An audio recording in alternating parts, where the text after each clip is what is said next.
भी निवान विधान है। गोल कुंडा है ऐश्वर्य देगा, चौकोर कुंडा है।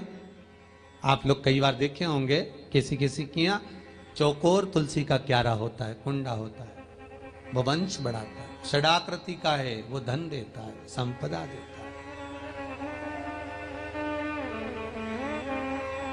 दोष हमारा है, हम तुलसी के कुंडे के नीचे शंकर जी को रख देते हैं। क्यों? कि यहीं तुलसी जी को पानी चढ़ाएंगे, यहीं शंकर जी को चढ़ा देंगे। दोष है। तुलसी के कुंड के नीचे हम सर्प देव को रख देते हैं, नाग देवता रख देते हैं, पानी चढ़ाएंगे, पात्री रख देते हैं। नहीं, दोष।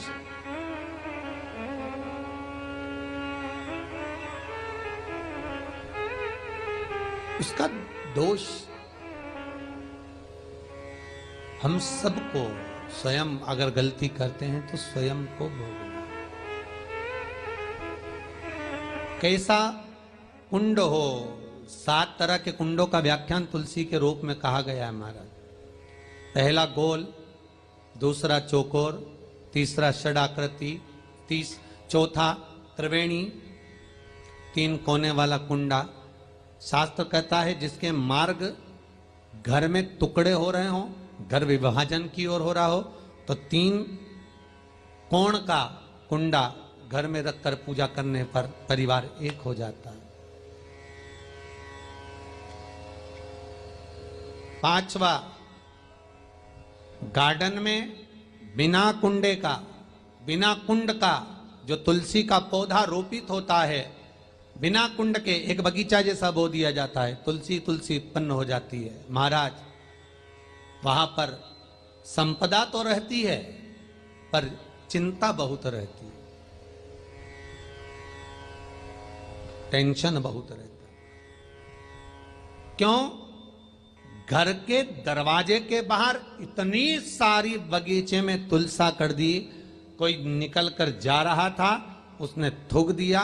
कोई निकल कर जा रहा था, उसने पानी डाल दिया। कोई श्वान ने, कुत्ते ने, किसी ने, बिल्ली ने गंदगी कर दी, उसका दोष आपको लगेगा। इसलिए कुंड के अंदर तुलसा का, तो वो धन तो देगा। जो तुमने बगीचे में तुलसा लगाई है, गार्डन तुलसा का करा, वो धन तो देगा, संपदा भी देगा, पर चिंता को बढ़ा देगा। 5वां,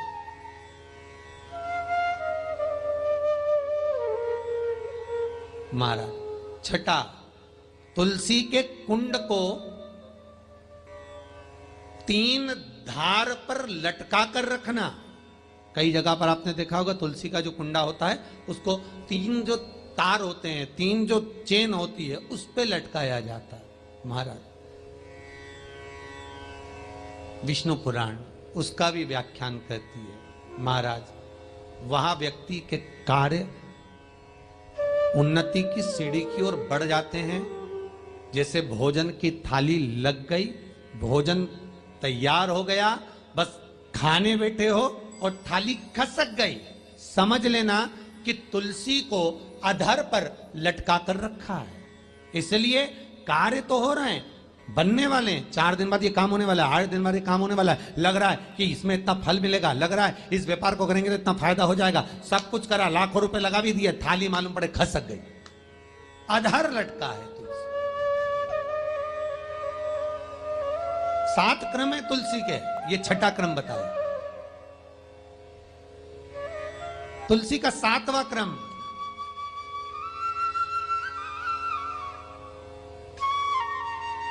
तुलसी का 7वां क्रम है महाराज।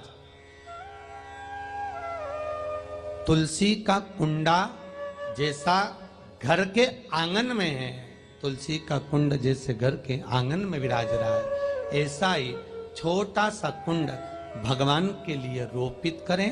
प्रतिदिन भगवान की सेवा करते समय तुलसी का कुंड सम्मुख रखकर उसकी आराधना करना, फिर उस कुंड को वापिस बाहर ले जाकर रखना, फिर दूसरे दिन पूजन के समय पर कुंड को लाकर रखना। हम तो यहां तक कहते हैं, विष्णु पुराण गर्ग संहिता